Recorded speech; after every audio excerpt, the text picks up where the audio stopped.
Alright, what's up y'all? My name's Tim Ream. I'm here today on the 48th day of 75 hard. I'm going to be doing quads.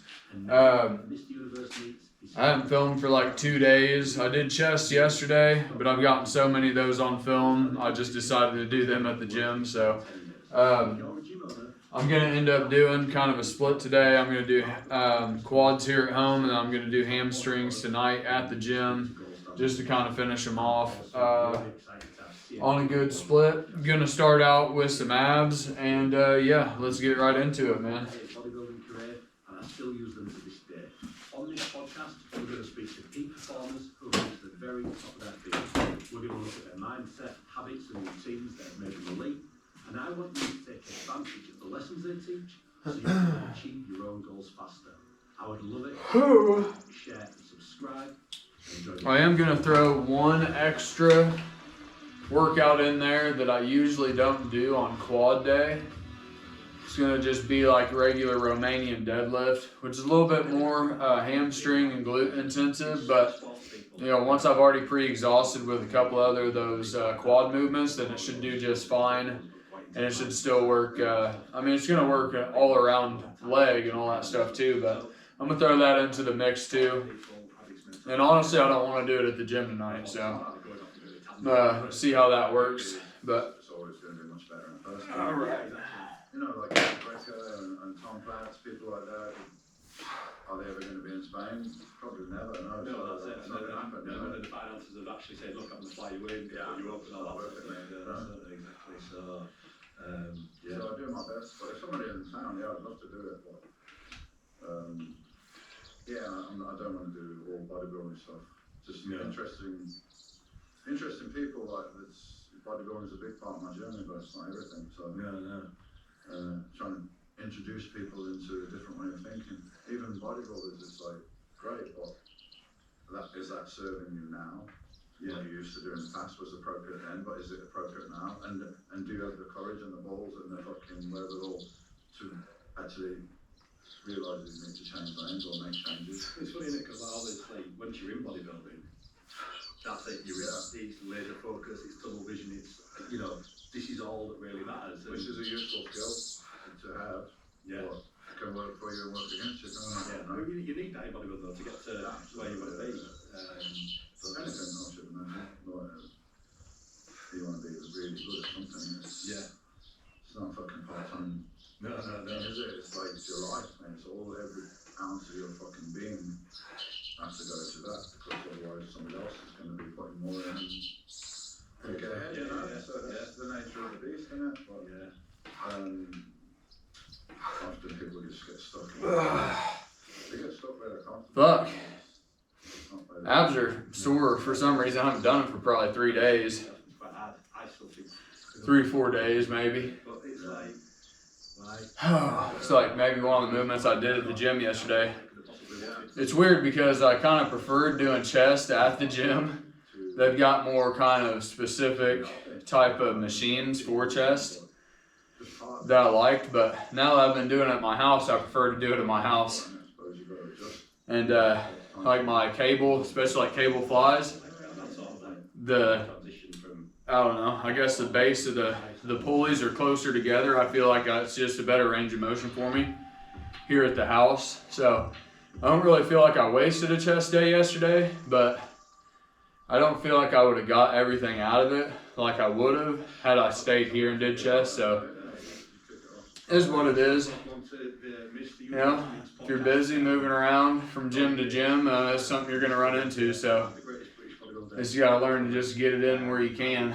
But one thing I did want to talk about today was about abs and nutrition, and specifically about using a scale, because it really wasn't until I got specific with a scale on the amounts of foods that I was actually consuming was I actually able to start seeing progress. So if you think about it, say your maintenance range is 2,000 calories, and you need to go below that 500 calories to really see anything.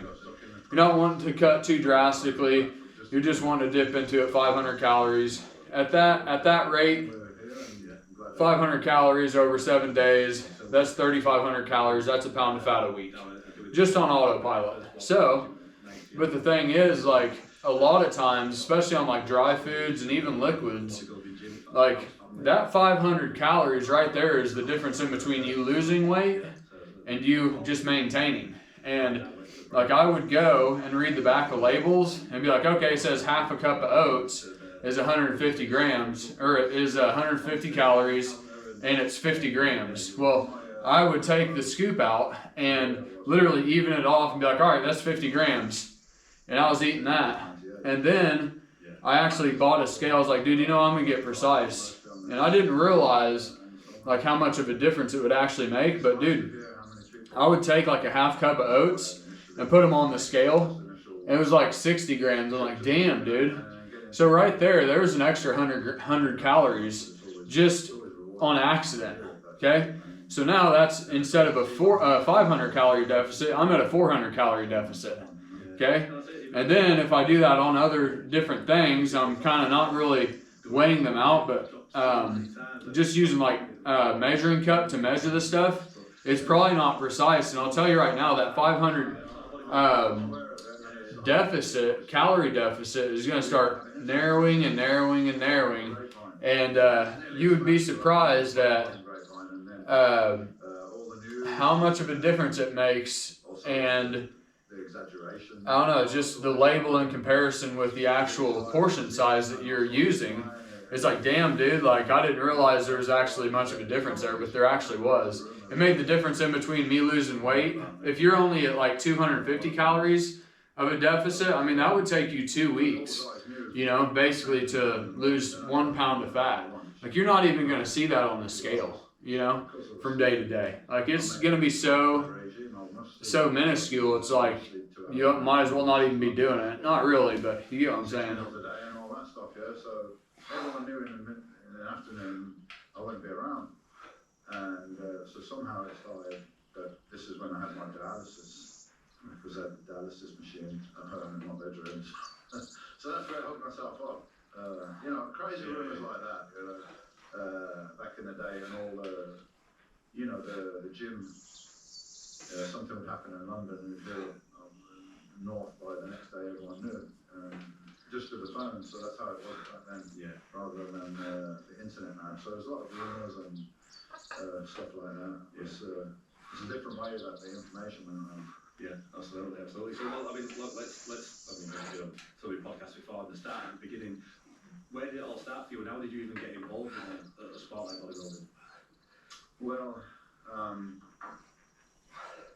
I suppose I always looked up to and admired muscular physiques, and I was brought up on wasn't really a farm, wasn't like a productive dairy farm. It was a small holding. We had horses and chickens and dogs and all that stuff, and you know, your mate lives 2 miles away, so you're walking while you're riding. You know, it's kind of weird too, because like I started out eating a lot of food, you know, like a couple years ago while I was gaining weight. And then whenever I finally said, okay, this has got to change, you know, I started trying to cut my portions back. And so that was progress, right? You know, I was cutting my portions back, was starting to lose a little bit of weight. But that being said, it kind of plays into this delusion, because for a long time, I would just eyeball my portions and be like, that's good. And what the thing was like, Found a bit boring, actual karate. I really didn't want to admit to myself that I was still overeating, because I was still making progress. And I knew if I got precise and like actually counted all my calories out and got a scale and all that stuff, then my portion sizes would probably be about half that. And the thing is, like, until you deal with that fact, like just put it on the scale and see it, it's like, whoa, okay. Like that's the portion I got to get used to eating if I want to lose the weight significantly, or if I want to make any sort of progress doing this thing. Like that's it right there. And it's like once you see that portion and it's half the size of what you've been eating, it's like, oh shit. You go through this whole mental thing like, you know, I'm going to be hungry all the time. Like, you know, some of those mindsets can actually talk you out of doing it. But You know, it's just like once you see it on the scale, it's like, that's it. There's no discussion, no debates about it. That's 2,000 calories or whatever your thing is. And you say you gotta do it or else I mean, what's the alternative? You gotta do it or else you're gonna stay the same. That's it. So it is what it is, you know? So it's part of that delusion that I had in my mind. And it's like I wanted to admit that I was still doing good while eating bigger portions, even though I wasn't. It's kind of a weird thing. I don't know if it's like a self-preservation thing, like evolution type of thing, that we pump up things in our minds to make ourselves feel better about what we're doing. I'd say it probably is an evolution thing, but you know, it's just getting real with the real circumstance and living life under life's terms and not your own. You know, being result oriented, letting the results drive the actions and the mindset and everything that you have moving forward to achieve the results. And I said, right, I'm going to have to get a job. I'm going to have to get my own apartment. I wasn't doing, I was living in friends' places and this and that. So I got a job, I got an apartment, and I said, I'm going to start my bodybuilding seriously on this day. And that day I did my first workout. I wrote it down, my first workout. And every preceding workout from 1983 to 1997 was written down, and notes and diet, and I wrote everything down from the start, very analytical.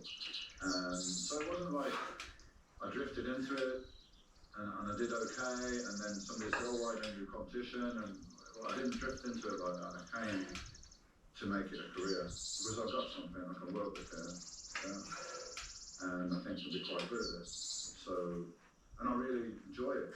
I enjoy the training, I enjoy pushing myself because I really enjoy that physical aspect of it. I enjoy the analytical part where I have to watch the internet with saying like, you've got to read magazines, you've got to buy books on nutrition, you've got to study, and you've got to plan, and you've got to do all this yourself. There was no concept of a coach at that point, so bodybuilding was a very individual sport, and that was my nature.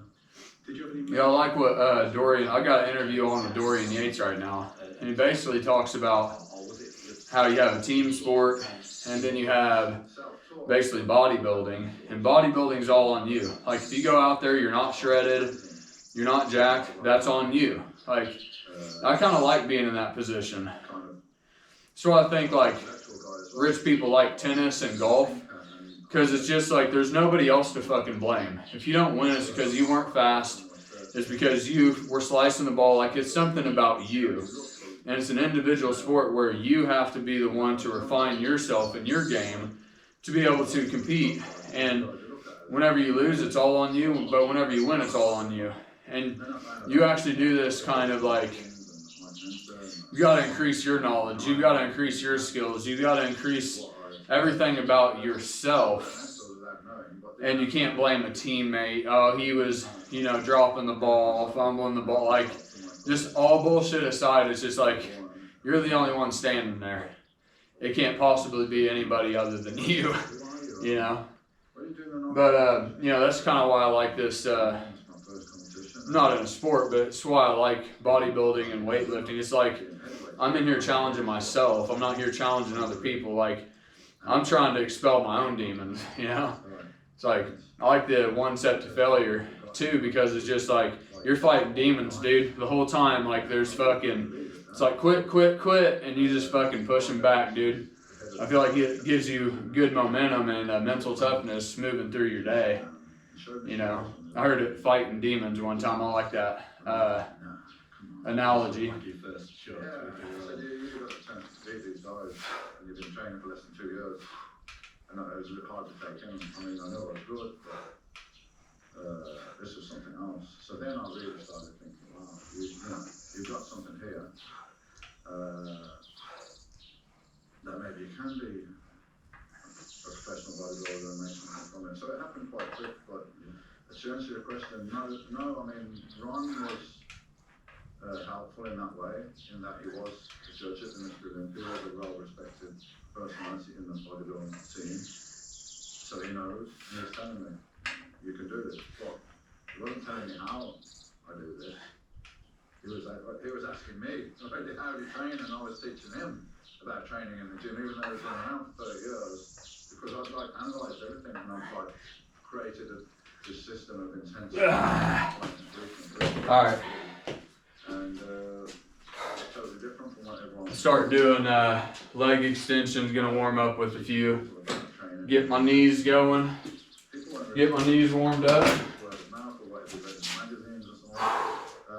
So Ron was inspired me in that way, but he didn't teach me anything. And then there were a couple other people that helped me, like Tropicana, that's now a distribution company, but they had, it was a supplement brand out of Birmingham, Dave McInerney, and he gave me my first sponsorship before I turned pro, which helped me out financially, and very nicely said, I think when you get to America, you're just going to blow them away, and you're going to get big offers, and if you do, you know, I'm not trying it down here, I'm just trying, you know, so I appreciate that. So there's people like that, but as far as the process of bodybuilding, the diet, steroids, all of that, everything, that was all self-taught to the degree where people were seeking my help. It wasn't the other way around, so I didn't actually have anyone teaching me. I learned it myself, and for me that was a rewarding part of the process. And I'm not a coachable person that somebody will tell me to do that, and I'll say, right, okay, boss, you are why. And you know, it'll go on like that. So I'm not very coachable. That's why bodybuilding was very suitable for me, because it's all about you, and it's all, you know, I said at the end of the day, I go on the stage and I compete. If I win, it's all down to me. If I lose, it's all down to me. Where it's not really the case now, is it? Because when I talk about competing, it's like, yeah, when we compete in the Olympia, who's we, mate? Like, you're going to compete, aren't you? But now it's the coach and the nutritionist. You know, one thing I've been talking about, joints, rebuilding them back up, knees and shoulders and stuff. It's like most people don't realize, like, yes, you're working it at the wrong angle, probably. You know, if you put a joint in a bind, like, there's going to be pain there, obviously. So it's like you want to make sure first you actually are working it in the right range of motion. But then another thing too that's a big deal most people don't realize is inflammation. And inflammation is going to be directly tied back to your diet and what you're eating. And I have basically narrowed it down, my food, basically to chicken, rice, broccoli, I got potatoes. I had milk, eggs, and then oats in there and some honey, which I've taken half of that out now, but I basically had about 10 things that I was working with, you know, and I think right now, I was hearing Dorian Yates talk yesterday basically about, like, whenever he would try something, like, it was always kind of scientific with him, like, you know, if he's trying to, you know, bring up a lift and he's wanting to test out volume, like, or this is just an example, like he would try it for a month. He wouldn't change anything but just one thing and try it for a month. If it worked, it worked, and if he didn't, he'd discard it. But he would only change one thing at a time. So I think it's good to actually have a diet that you have boiled down to just a select few things, to where if you are having like inflammation and stuff like that, then you can actually get down to the bottom of which food is actually causing it. And you can pull it out one thing at a time until you've actually pinpointed which one is doing it. And so the dietary aspect's a big aspect, not just with bodybuilding, which it's huge in bodybuilding and exercise and fitness, but just in all of life, man. Because if you think about it, like if you take like a 500 milligram Vicodin, right, it's going to spike your chemicals, you're going to get high, right? And the thing is, like, so why would you be able to take all of these preservatives that are, you know, 500 milligrams or X amount of preservatives and that not affect your body? Like, why is there like a Chinese wall built up in between like all of the additives in your food and, you know, a Vicodin? Like, it's no different, dude. Like, all of this stuff spikes your chemicals and it all does certain things to your body. Like, and the thing is, like, if you want to have a healthy mind, you've got to start with a healthy body and clean eating, dude. Because, I mean, if your chemicals are getting spiked all the time, you're gonna have those high highs and then those low lows. And you'll feel good for a while because you're chemically going. But whenever that runs its course, dude, what goes down, like your mood's gonna go down with it. So most people don't realize they're actually on an emotional roller coaster, and it's not anything to do with them. They want to be motivated. They want to do the work and all that stuff, but they've got basically a physical body that's dragging them down and dragging their mind down into really low vibration type of fucking shit, and they aren't really making the distinction in between their mind, body, and soul, and how that is all intertwined. And I don't know, just spitballing, talking about what's on my mind, but it's a dietary aspect about all this is super important, just for longevity, mental health, all of that stuff, man. It's like shit we should be taught in school, but we're not. Alright, knees are feeling pretty good. I feel like, and also, I mean, if you got a lot of weight on your knees, if you're, 30% overweight, like, yeah, you got your joints in a hell of a position, and they're holding extra weight. Like, that's could be part of it too. It's because you're overweight. Actually, the more that I lose weight, the better my joints feel. I was at almost 220 about a little over a year ago, and now I'm down to about 165. So, I mean, dude, my fucking shit feels way better. Like, I mean, it's kind of overloading anything, like a part on a machine. Like, you put too much weight on it, like, it's gonna fucking give. Our body is no different.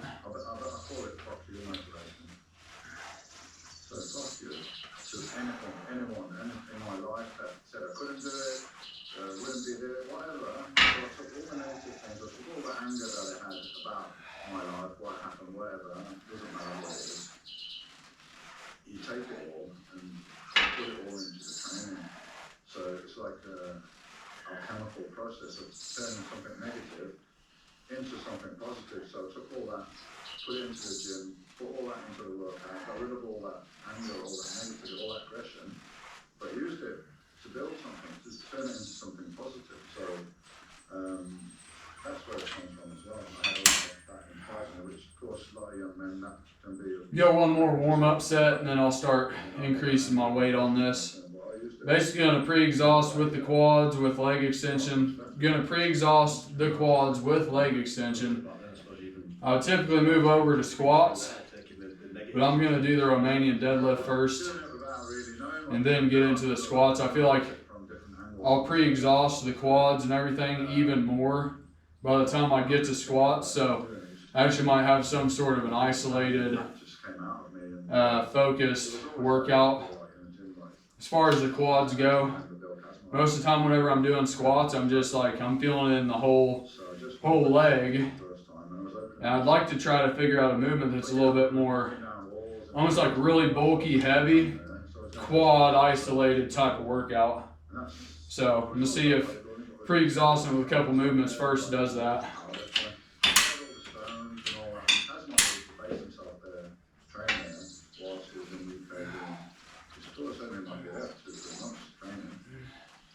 So I go there to train because my gym's not ready, so I'm going there to train. And he got the owner and he was like, who's that kid in there? So I started him. It's a bodybuilder, British. He said, okay. He said, you're fucking strong for a bodybuilder. Like, a degree of respect. I was like, really? I'm like, well, everyone does that. He's like, nah. He's like, nah, the powder puffs or whatever you already use. Or it's like, something else. So, it was like I was a bodybuilder, I was an honorary strongman as well. So, yeah, I've seen it. So, obviously, nothing kind of shows that intensity more than the videos and, with the training partner, Leroy. Yeah, that's interesting because, I'm a fan.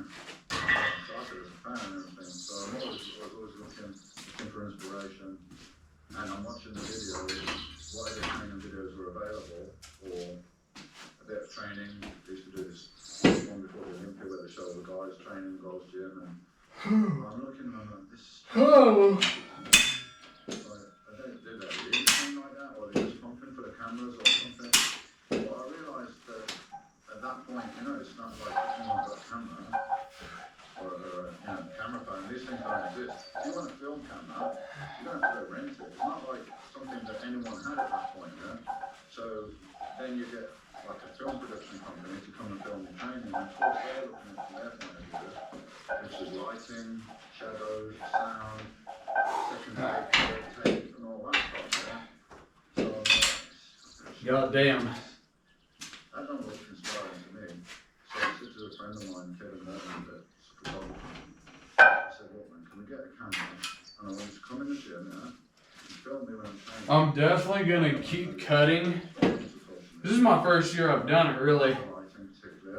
And I switched up I switched up the carb source, and I've really cut it back on rice and thrown potatoes in there, because potatoes is just like a really fast dissolving thing in your system. I feel like it's not gonna hang around as long as like rice or oats does. Even though there's like the same amount of calories, it's almost like I feel like I'm like more bloated and shit. So I feel like potatoes will just kind of fucking run through your system real fast. But I'm gonna keep cutting even past my the 75 hard cutoff, because I just want to get down all the way to a fucking baseline to where I'm just ripped as fuck, complete six pack, and then turn it around to start doing my not bulk, but start gaining and really going into a caloric surplus. And I'm really ready to get there, because I feel like I can get my my routine even more dialed in, how many reps I should be doing before I see strength decreases, how many days I need to get. So I feel like I can get really scientifically precise with the type of routine I need to be working whenever I make that pivot from cut into positive calorie surplus there.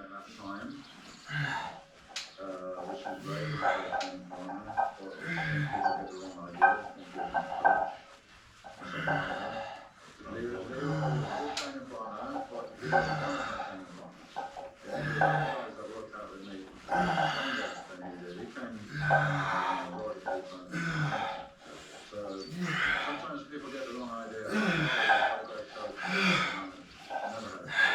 had guys that came with me, and they did exactly what I told them to do. And they were not my coaches, they were just there. And he was very helpful, loud. I wasn't so much, and all the guys that came with would have been different, quiet, because it would not be so loud.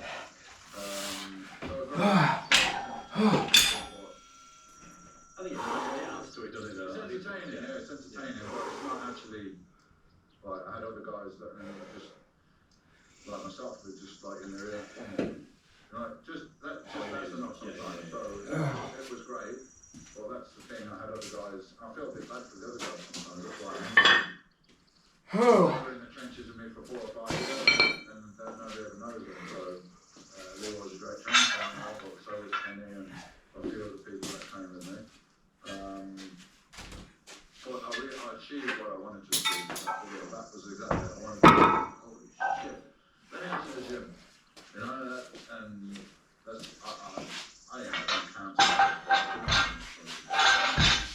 training tape out there over the years. If your gym owner has a spare 1 square metre of space available in your reception, and you want to use that space, better service and helping them to get better results, then you need to speak with. I've sold their products in both of my gyms since the very beginning, and they are still the best sources of additional revenue. In fact, that 1 square metre that the freezer sits in is probably the most profitable square metre of the entire gym. If you run your own gym, or you know someone who runs their own gym, it doesn't make sense not to stock their products unless you don't like money or you don't want to provide the best service for your members. All the info you need is in the podcast notes, and there is a link for you to click if you want more information on how you can stock them in your facility now. So you obviously got the nickname The Shadow. Yeah. Did you ever kind of play up to that mysterious image, sort of like I'd disappear after the shows and go back into shows, or was that just generally you? Were you just a guy, or it might have been a good strategy, you know, or something, but it wasn't just me being me, because I loved the training of bodybuilding, but I didn't really like people looking at me, which seemed strange. So just like, you know, but the contest is only once a year. So it doesn't matter if you're really into that bit or not, because the rest of the year is when you're doing all the training and everything, and then challenge yourself and then to diet and everything like that. So it's just me being me. I didn't look for the publicity, I didn't look to be friendly with the judges or anything. I just came to the competition as it was a benchmark for me in my career, and it was a goal for me, and I came to do the competition, and then it was over. And get back into the training, which is what I enjoyed. I wasn't there to, you know, get all that. That wasn't the motivation for me. I felt pretty strong on the leg extensions. It's kind of weird, but really I haven't done leg extensions here at my house for probably 10 days or something. I did do them at Planet Fitness, but that's an all different machine. It's all different leverage. So even though I did do that movement, it must have been a little different of a movement, or just because it's a different machine, it gave me a little bit of rest. I don't know, I felt stronger going into this one. Felt more rejuvenated, felt better.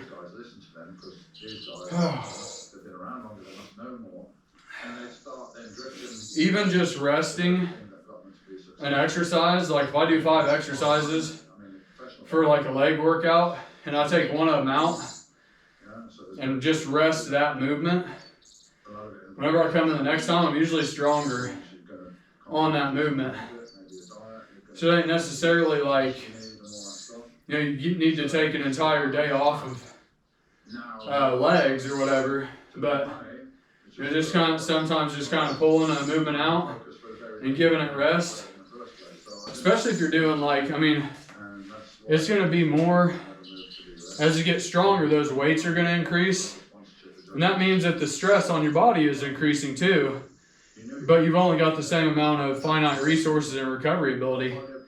So you're going to have to throw rest days in the mix just to make sure you don't plateau and start going backwards. So especially with like heavier movements, like on a squat and Romanian deadlift, stuff like that. If I get to the point where I'm plateauing, well, I mean, that's a lot more weight on those exercises versus a leg extension. So it makes sense that some of those movements you start to come to some roadblocks on. If you rest them, then you're actually giving it proper time and recovery in between doing them. Bump up weight on this. This is going to be, I'm just going to do 1 set to failure on this. Definitely got my legs fucking burning right now, big time.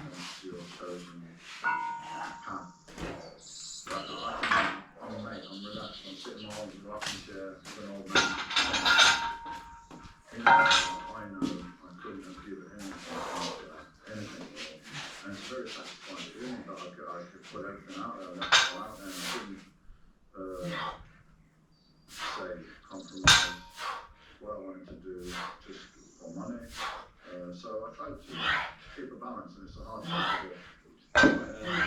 Testament to the power of your training. Like you obviously, you see the gym, your temple, training partners, you end up around, you get those with obviously home life and that support network and stuff like that.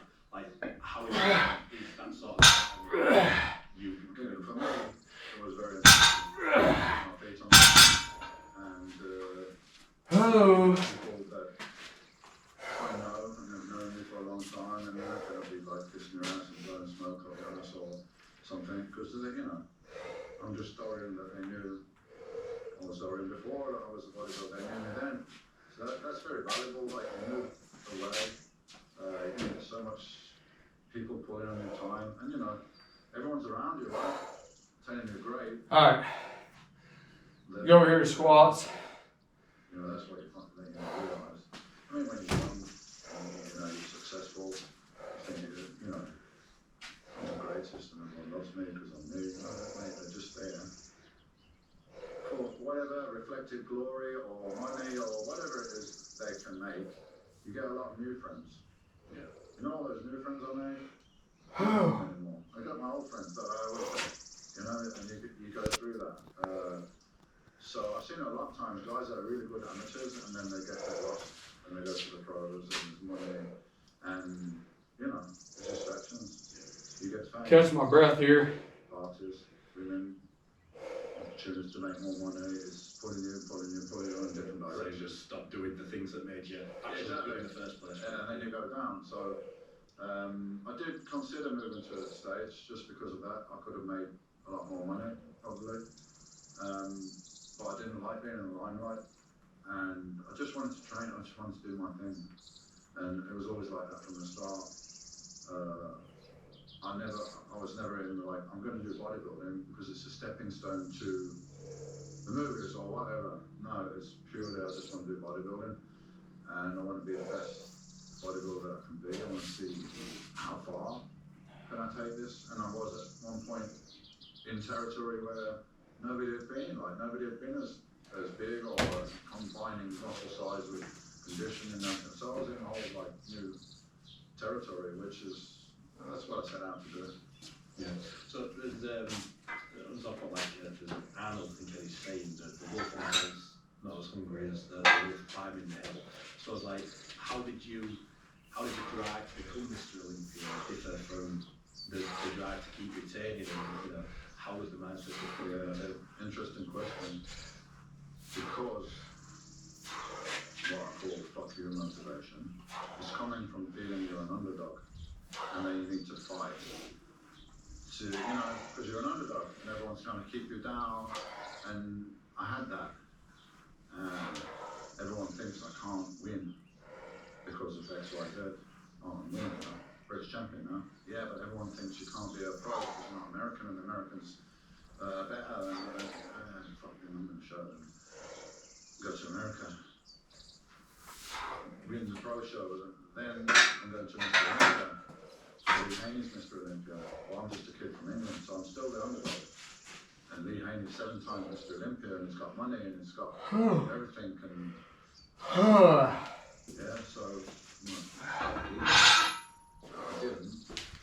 I got second in my first Olympia, which is great. But then so now logically I'm the and that was a situation in '92, and it was really disorienting for a little bit. But everyone's saying now, first of all, it's like, wow, that's really could be a reality then. So you can be the best in the world, and then you start like, oh man, yeah, why? No. And you know, you go back and forth and like, well, fucking got this on the and why not give it? Is there another way? Let's give more to this and this. No, I know that's fucking not this. No. So you deserve it then. Yeah. So why not then? Yeah. Well, it was like a 2 weeks of this thing. So by the time I got to the Mr. Olympia, I was ready to be like, yeah, okay, I'm ready to do that. But it was a bit of a struggle at first because I've always been, I've got to beat this guy, I've got to beat this guy. Now there was really no one to beat. And then I won it. But I still retained some underdog status from that win because I felt, rightly or wrongly, that the bodybuilding community, especially in America, because they're so used to everyone being a champion being yeah, okay, so the British guys got it this year. But next year, one of our guys is going to get it. Yeah, that was the feeling that I got from people. So really. So they give me that again, you know? I'm going to be so good, so far ahead next year, you just don't understand what's going to happen. But you potentially kind of embellish that a little bit just to create that drive. Yeah, of course. You know, you create mental enemies in order to battle and defeat, that's what I always did, so all that. And then next year, '93 was like, probably one of the most, well, probably was the most I ever like, okay. to the side. Now let's go on with the competition. It was more or less like that. Like really, they called me out once, I think. And they asked me after the contest, like, so they only called you out once and then they didn't call you out anymore. So what did you think? I said, well, logically, I'm either first or last. And I know I wasn't last, so I was just waiting to get my check, you know, and the trophy, and that was the second one. And then it's like, then it was trying to keep it. And then before I tore a bicep 6 weeks out, and this was like, imagine I've done this thing, I've done everything. I'm now Mr. Olympia. I'm the most outstanding Mr. Olympia to this point, and everyone's saying this guy cannot be beaten from in the earth. Now it's over. Torn the bicep 6 weeks out, my arms back as blue. And that was the conversation again. It's over. Like, can you imagine? You've been Mr. Olympia, and now it's just over. Because there's no way you're going to compete with tearing a bicep out 6 weeks out. Just kind of move your arms black and blue. So there was that conversation. And then it was again, it gave me a bit of underdog status because like, I got to battle through this injury now. Can I still compete and win even though I've got this injury? That became... Did you have to have surgery then? No, I didn't have surgery with that one. Because what happens is the muscle belly taut. So it just slides up and it shortens. So there's nothing to reattach. If you detach a tendon from the humerus, Oh shit! the tendon comes off, then you can get fasten it back on. Fucking But hear my heartbeat in my ear. As well, he had his where it just Alright. and then it's a shortened bicep and there's nothing you can do about it. Do one leg, one set of leg extensions to failure. Then I'm gonna do I don't know what happened. one set of singles for each leg. That's the quad workout. Luckily, by the night I was looking up there, and I won that contest. But it was coming again from that underdog thing because of injury. And then 94, everyone was like, yeah, but how can you win? So bicep injury, and last year, most people accepted that still I could win, but you know, some people didn't, especially from away, it was very positive.